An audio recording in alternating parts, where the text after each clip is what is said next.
এ কি delivery boy? কামিনী অবাক হয়ে বলল, তুমি জানতে না? না ইয়ার, আমি তো আমেরিকায় ছিলাম, তাই কিভাবে জানব? তো অভিনব, তুমি এখানে নিজের কাজ ফেলে রেখে এসেছো? না, আমি ডেলিভারি বয় নই, আমি একটি অফিসে কাজ করি। এই কথা শুনে হরিশ জোরে জোরে হাসতে শুরু করল এবং বলল, আরে হ্যাঁ, এ তো অনন্যা সিংকে পটিয়ে বিয়ে করেছে, তাই না? নিজের স্ত্রীর অফিসেই কাজ করছে নিশ্চয়ই। এই কথা বলতেই কামিনী আর হরিশ জোরে জোরে হাসতে লাগল। অভিনবের দুজনের চেহারা দেখেই রাগ হচ্ছিল। ওদিকে যখন অভিনবের রাগ হচ্ছিল, তখন সেই হৃষ্টপুষ্ট লোকটি হাতে সিগার নিয়ে তার সেক্রেটারির পাশে দাঁড়িয়েছিল।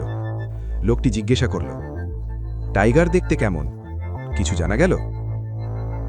আমরা সেটাই জানার চেষ্টা করছি স্যার। আমার গুপ্তচরকে বলো যেন 1 সপ্তাহের মধ্যে ওর সব তথ্য এনে দেয়, একটু তাড়াতাড়ি কাজ শুরু করুক। এই কথা বলে লোকটি সিগারেট টান নিল এবং জানালা দিয়ে ধোঁয়া উড়িয়ে দিল।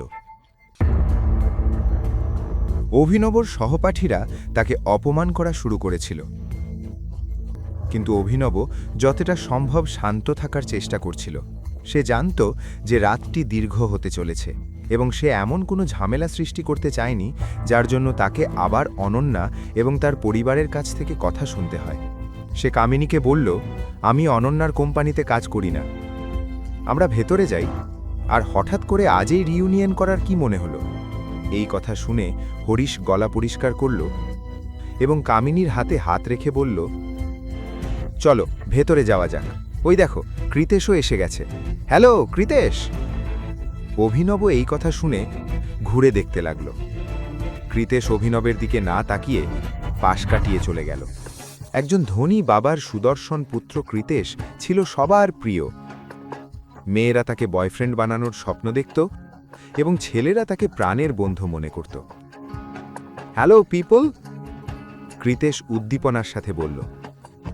ঠিক তখনই তার চোখ অভিনবের সাথে মিলিত হল এবং সে বলল, ওহো হো, আমি জানতাম না যে তুমিও এখানে আসতে চলেছ। হ্যালো কৃতেশ, অভিনব একটা কৃত্রিম হাসি দিয়ে বলল। তাহলে চলো পার্টি শুরু করা যাক, হরিশ বলল এবং সবাই ভেতরে চলে গেল। তারা সবাই একটা বড় হল ঘরে পৌঁছেছিল। অনেক বছর পর অভিনব সেই মুখগুলো দেখছিল যারা কিছুদিন তার জীবন দুর্বিষহ করে তুলেছিল। যদিও আমরা চেষ্টা করেছিলাম যেন সবাই আসতে পারে, কিন্তু অনবোর্ড লিস্টের সবাই আসতে পারেনি। যারা আসেনি তারা দুর্ভাগ্যবান, আর যারা এসেছে আমি তাদের সবার পক্ষ থেকে কৃতেশকে ধন্যবাদ জানাতে চাই। থ্যাঙ্কস লর্ড কৃতেশ, তুমি না থাকলে এইসব হতো না, গিরিশ বলল। হ্যাঁ, কৃতেশের জন্যই আমরা এই হোটেলটি পেয়েছি, এই সব আমাদের জন্য। কৃতেশ, এখন বলো তো, এই সবের পেছনে কত খরচ হলো? কামিনী জিজ্ঞাসা করল। এই কথা শুনে কৃতেশের মুখে একটা লাজুক হাসি এলো এবং সে বলল, সবার আগে আপনাদের সবাইকে ধন্যবাদ। এরপর কৃতেশ কামিনীর কাছে এলো এবং ধীরে ধীরে তার কানে কিছু ফিসফিস করে বলল। কামিনী তার কথা শুনে হেসে যাচ্ছিল। অভিনব একটি মেয়ের পাশে এসে বসেছিল। সে তাকে চিনত বটে, কিন্তু তার নাম ভুলে গিয়েছিল। ঠিক তখনই একটি মেয়ে কামিনীকে বলল, আমি শুনেছি তুমি ওয়ার্ল্ড ট্যুরে গিয়েছিলে।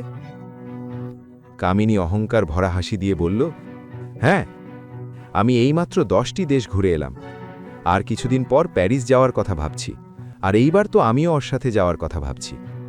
ভারত থেকে বেশ বিরক্ত হয়ে গেছি, হরিশ বলল এবং হাসতে লাগল। অভিনব ছাড়া বাকি সবাই তাদের সাথে হাসছিল। ঠিক তখনই কামিনী কৃতেশের দিকে তাকিয়ে বলল, আচ্ছা, তুমি আজকাল কি করছো? আমি আপাতত ভারতেই থাকতে চলেছি। কিছু প্রজেক্ট চলছে, সেগুলোর ওপর কাজ করছি। পরে আমাদের অর্ডার প্লেস করা উচিত। যার যা খেতে বা পান করতে মন চায় অর্ডার করতে পারে। বন্ধুরা, বিল নিয়ে চিন্তা করো না, কৃতেশ বলল।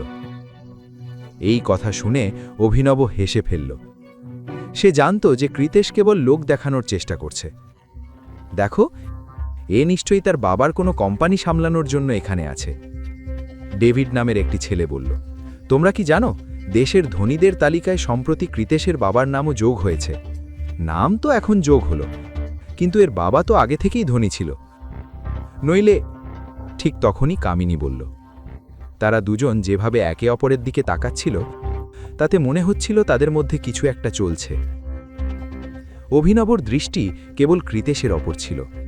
সময়ের সাথে সাথে তার অহংকার কমে যাওয়ার বদলে আরও বেয়ে গিয়েছিল।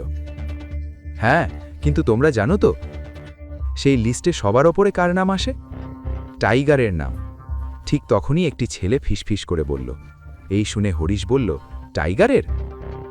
হ্যাঁ, তার কাছে এখনও অনেক সম্পদ আছে। টাইগার সবার ওপরে, আর তারপরেই আছে দিগপাল সিং রাওয়াত। হ্যাঁ, কিন্তু এখানে তো সবার থেকে ধনী কৃতেশই, তাই না? কামিনী কথা ঘোরানোর জন্য বলল। কি ব্যাপার অভিনব, এত হাসি আসছে কেন ভাই?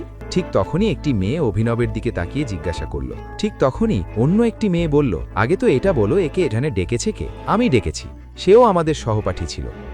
না, আমরা ক্লাসে একসাথে বসতাম ঠিকই, কিন্তু এখন আমরা একসাথে বসতে পারি না। হ্যাঁ, আমিও শুনেছি যে এ নাকি ডেলিভারি বয়ের কাজ করে। এখনই পকেট এফএম অ্যাপ্লিকেশন ডাউনলোড করুন, লিংক বর্ণনায় দেওয়া আছে।